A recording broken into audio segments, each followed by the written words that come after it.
You've probably heard of Moses Sure, who hasn't? and how God had him lead his people out of Egypt. Goodbye, pyramids. Moses led the Israelites to the Promised Land. I love Moses stories. Well, where Moses' story ends is where this story begins. This could be a short story. The Israelites were in the Promised Land. The end. No, Moses led God's people to the Promised Land, not into the Promised Land. Really?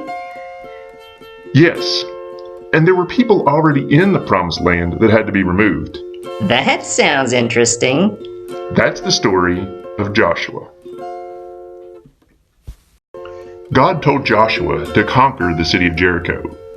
Bring it, Jericho. Joshua's not scared. Joshua sent a couple of spies to Jericho first, to see what they were up against. Well, maybe a little scared. The spies met a woman named Rahab, who helped them hide and get away from the soldiers of Jericho. She sounds nice. She wasn't so nice before, but she told the spies that she wanted to follow the one true God. Great! And just like God does today, He brought a great change in her life. She was a new person. Awesome! Before the spies left, they promised to save Rahab and her family. Moses selected Joshua to take over when he died. So, Joshua was like a mini Moses. No, Joshua was regular size. We just made them look different so you could tell them apart. Okay, but he still looks like a mini Moses.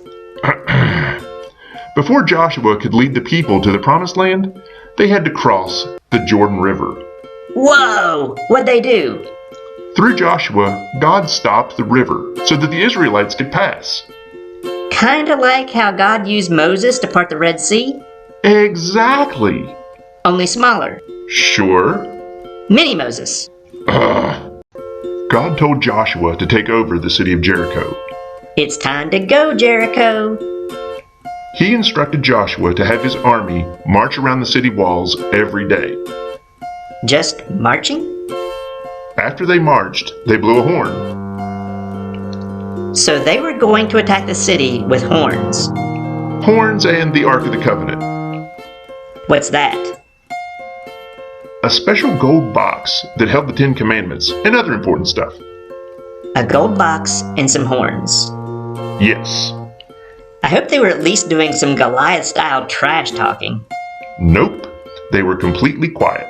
God had instructed them not to talk. Whoa, this makes no sense. Who would think that this is a good plan? They trusted God. That's the only plan they, or anyone else, needs. For 6 days, Joshua led the Israelites as they marched a lap around Jericho and blew ram's horns.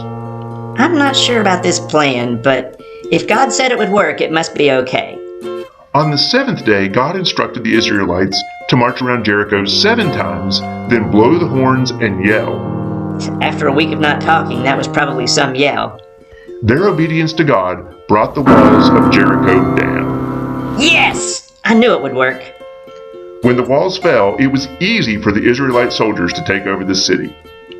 But what about Rahab? As promised, she and her family were spared. It was the right thing to do. Yes, it was.